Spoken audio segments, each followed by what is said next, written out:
Hi, it's Mr. Barr, and this is the practice test for Pythagorean theorem.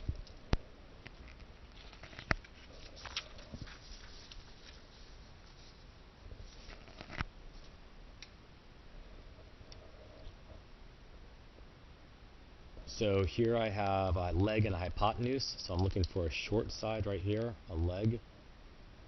And so since I'm looking for a smaller side, it's going to be a square, square, subtract. So square, square, square, square, subtracted, I get 25. Square root of 25 is 5. So this distance right here is 5.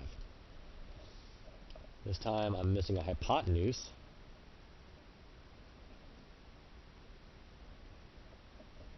So it's going to be a square, so on the long side, I'm looking for the longer side, so it's going to be a square, square, add, square, square, square, square, add them together, I get a 169. Square root of 169 is 13. Don't freak out on this, it's still just a right triangle in a three-dimensional form. So I have a hypotenuse of 10, I have a leg of 8, so this is going to be a square, square, subtract, because I'm trying to find a small side. Square, square, subtract, square, square, square, square, gives me a 36. Square root of 36 is 6. I have a piece of wood, so here's my piece of wood, and it's leaning against the wall. Here's my wall. I know the wood's 30 feet long, and it's 18 feet away from the wall at the base. So I'm looking for a leg right here, so it's going to be a square, square, subtract. Square, square, subtract the numbers, gives me 576. The square root of 576 is 24. So right there, 24. I want to know if a triangle with legs of 7 and 12 and a hypotenuse of 18 is actually a right triangle. So what I have to do is I have to go leg squared plus leg squared equals hypotenuse squared. So 7 squared plus 12 squared equals 18 squared. Let's see, does it really equal that? 49 plus 1 to 44 is 193, which does not equal 324. So this is not a right triangle. It is not a right triangle because 7 squared plus 12 squared does not equal 18 squared. To find the distance between 2 points, I'm going to plot the 2 points and turn it into a right triangle.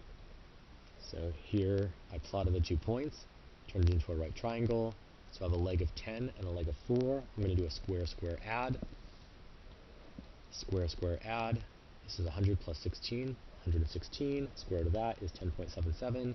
So it's round to the nearest tenth, so I took it to 10.8.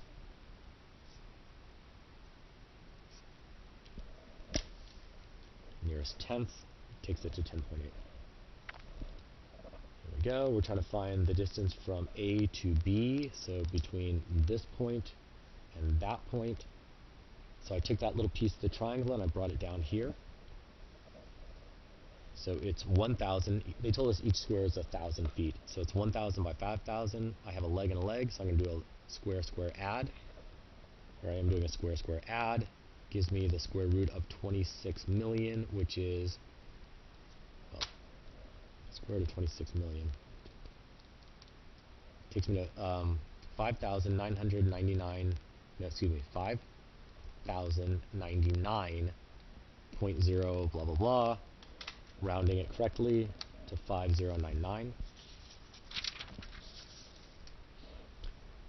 Mr. Barr says you can use the Pythagorean theorem for this. Can I do that? I can't. And why? Because I don't know what that angle is. Is it 90? Is it not 90? So come down here. Mr. Barr is probably wrong, but we don't know for sure without knowing that angle. So if I don't know the angle, I don't know if I can use Pythagorean theorem. And number 9, let's find the distance between the door and the desk. So I took this, brought it off to the side, turned it into a right triangle. So I counted this distance, 1, 2, 3, 4, 5, 6, 7, 8, 9, 10, 11, and up, 1, 2, 3, 4, 5, 6, 7, 8, 9, 10, 11 and 10, looking for the hypotenuse, so it's going to be a square, square, add, square, square, add, take the square root of 221, and then round it correctly, takes it to 14.9. Thanks for watching.